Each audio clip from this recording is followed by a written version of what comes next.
September 19th, 1963, Salvador Dali alights from the train at Perpignan and feels a sort of cosmogonic ecstasy. On that day, a premonitory virtual link is formed between Perpignan railway station, consecrated the center of the world by the master, and the town of his birth, Figueras. For over 40 years, the Catalan artist's creatures will ignore the mountainous barrier and the 44 kilometers separating the two towns. To achieve this, you just have to imagine a vehicle able to jump over valleys and rivers, and even, if necessary, to tunnel through the mountains from one country to another. A madman's wild imaginings or a visionary's premonitions? The only difference between me and a madman is that I am not mad.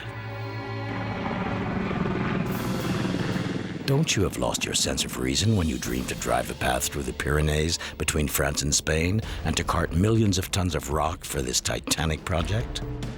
Don't you need to have the makings of those who dared to plant a 300-meter-high tower smack in the middle of the Champ de Mars and who defied the laws of nature by building the Millau Viaduct?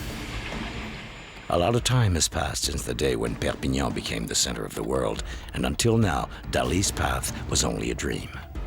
However, on October 10, 1995, the Madrid Agreement gave the go-ahead for the construction and operation of the Figueras-Perpignan link via a private concession contract. This project puts Barcelona 5.5 hours from Paris, Perpignan 50 minutes from Barcelona, and Montpellier 2 hours and 10 minutes. This is a twin-track high-speed rail link intended for both passenger and freight traffic, with 44 kilometers of track, 24 in France and 20 in Spain, and requiring the construction of over 60 civil engineering structures. Eiffage and ACS Dragados have joined forces to create the operating company TP Ferro.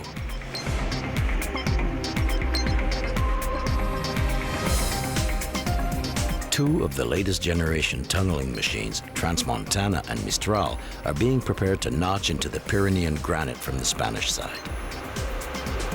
Each of these steel titans weighs over 2,300 tons and measures 150 meters, including their support trains. Equipped with powerful, well-sharpened 64-tooth jaws, Transmontana and Mistral are going to cut a path of over 8 kilometers under the Col du Perthus. Patiently and inexorably, each tunneling machine will advance 17 meters each day. Steered like a strange submarine through granite, gneiss, and schist, each tunneling machine evacuates the heart of the mountain in its wake. Wagons carry the tunnel lining that is put in place as and when the tunneling machine advances. In all, each tunnel vault will comprise over 38,000 arch elements.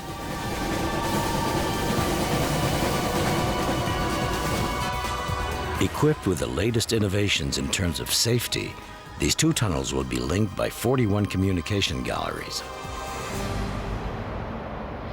Meanwhile, above ground, teams are also busy.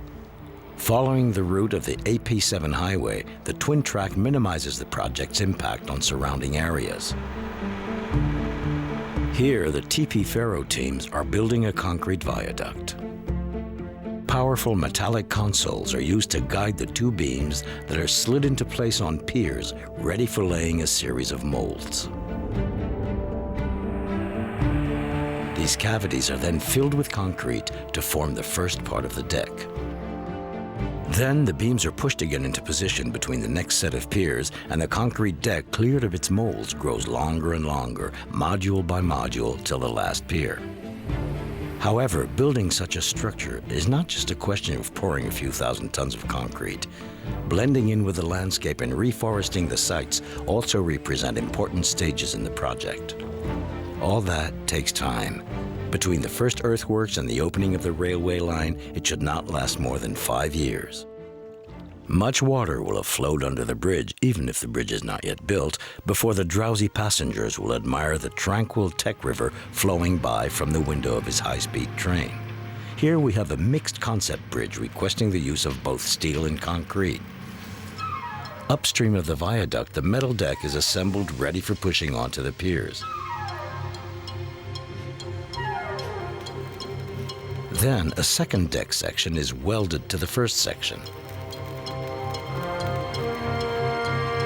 The two decks now form a single structure and are pushed out to the viaduct's final abutment.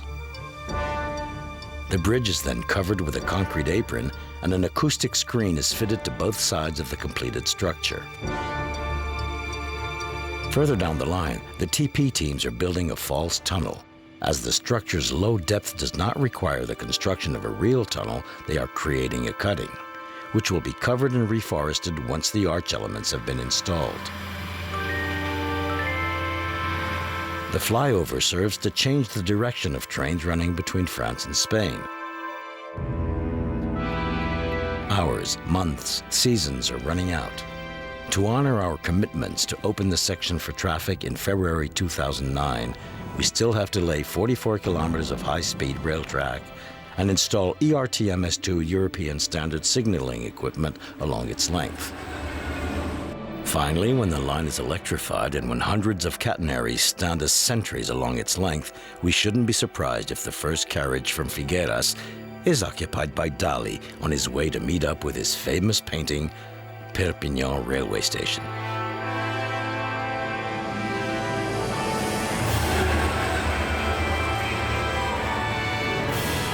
This can happen when you follow your dreams to the end.